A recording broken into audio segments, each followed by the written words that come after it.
So I've been using the Samsung Galaxy S26 Ultra for the last 72 hours. And I would definitely say that this is evolution rather than revolution by Samsung in terms of what they brought out in this phone. But there are some really nice upgrades here. But it's not perfect, and I've got a few things that Samsung really should have addressed here, which would have made this probably an absolutely outstanding upgrade. So here are my thoughts.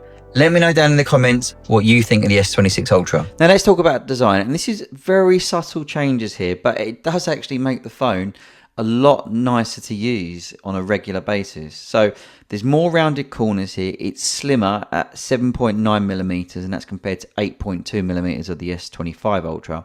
And it's also lighter, so it's 214 grams down from 218. And you definitely can feel it in hand. It doesn't dig into the palm of your hand like where it was more squared off before with the S25 Ultra and before. So it's definitely a lot nicer to use in terms of holding for longer periods. As I say, it definitely does feel lighter and it's more comfortable to hold.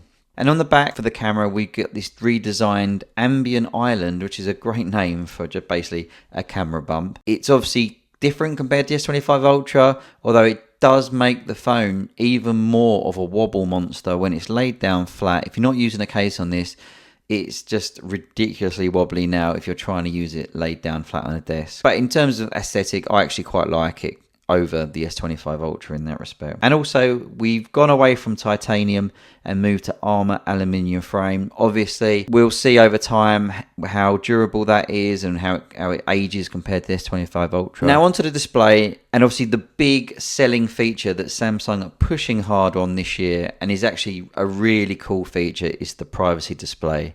So it's a built-in privacy filter which uses pixel magic. I don't know how they do it, but they're basically able to switch off pixels on the screen to make it a lot harder or almost impossible for people who aren't looking directly at the phone to read it. Now this is super cool for me. I really like it. It's great, but I wouldn't be using it all the time, I don't think, because it definitely does have an impact obviously on screen quality and picture quality when you're using a phone. But it's definitely something to set up for certain apps, particularly around banking apps, or whenever you're putting pins and things like that in, or even if you want to hide certain notifications. I think it's a great idea. It's been super cool so far in my use. And yeah, I think this is a genuine innovation feature that Samsung have used on the S26 Ultra. Now, there's also been some confusion as well. Somewhere, I think there's a rumor that spread around that the screen is 10-bit, but actually it's an 8-bit panel still, but it upscales using algorithms to 10-bit. So yeah, somebody's spread a rumor going around that it had increased from 8 to 10-bit screen quality on the S26 Ultra, but that isn't true. But in reality, I haven't really noticed a great difference in picture quality between the S25 and S26 Ultras. So over time, this may become more apparent, but this is definitely not something that you go, wow, that is a definite improvement. Now, obviously, performance-wise, in 48 hours, I'm not really going to be able to test a lot of difference here. But just to say that obviously we've got the Snapdragon 8 Elite Gen 5 chip for Samsung.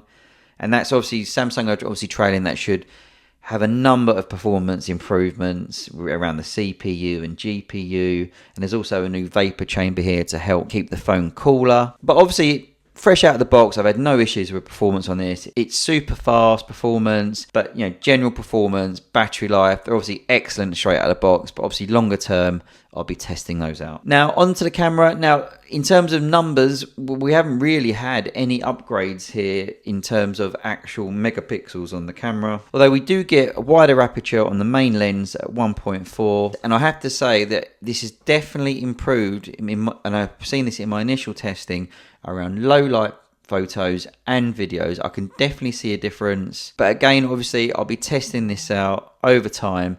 But there's definitely less noise when shooting at lower light, and that wider aperture obviously lets more light into the lens, and that definitely helps. Now, we've seen an upgrade in terms of charging. We get 60 watt wired charging, and that's up from 40 watts, and we get 25 watt wireless charging, and again, that's up from 15 watts.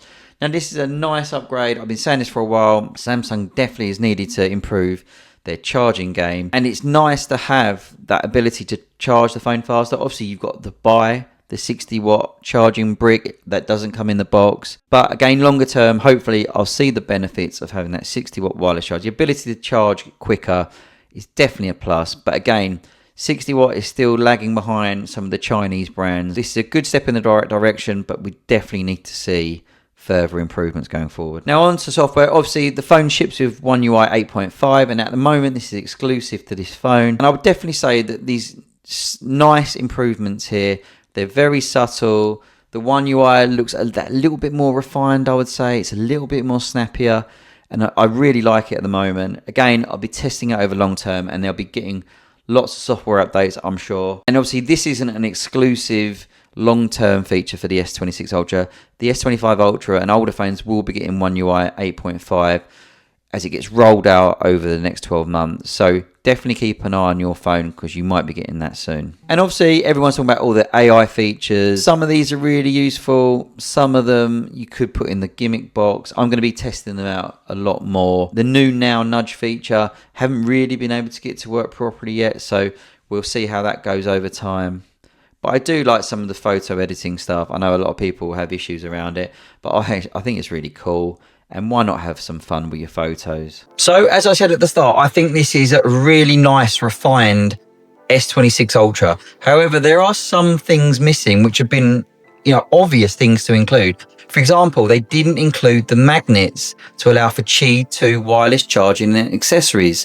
For me, that was a gimme. They should have easily put that in. Instead, you have to buy a case to enable that, which, just isn't brilliant. Not everybody wants to do that. Also, obviously it's great that we've got faster charging, faster wireless charging and wired charging, but it's still the same battery. You look at some of the Chinese brands now, they're bringing out huge batteries in their phones, and Samsung's phone has stayed at 5,000 milliamp hours. It would have been great to have a bigger battery in here. And another obvious one for me, and it's something that I really do miss, is not having Bluetooth in the S Pen. I used to love being able to take photos from far away just with a click of a button of the S Pen, but we just still don't have that. But as I said, I do like this phone. It's a nice refinement over the S25 Ultra, and there are some really nice things, particularly around the design, but so it should at this price. So stay tuned to the channel, please subscribe, and come back when I'll be giving my more detailed review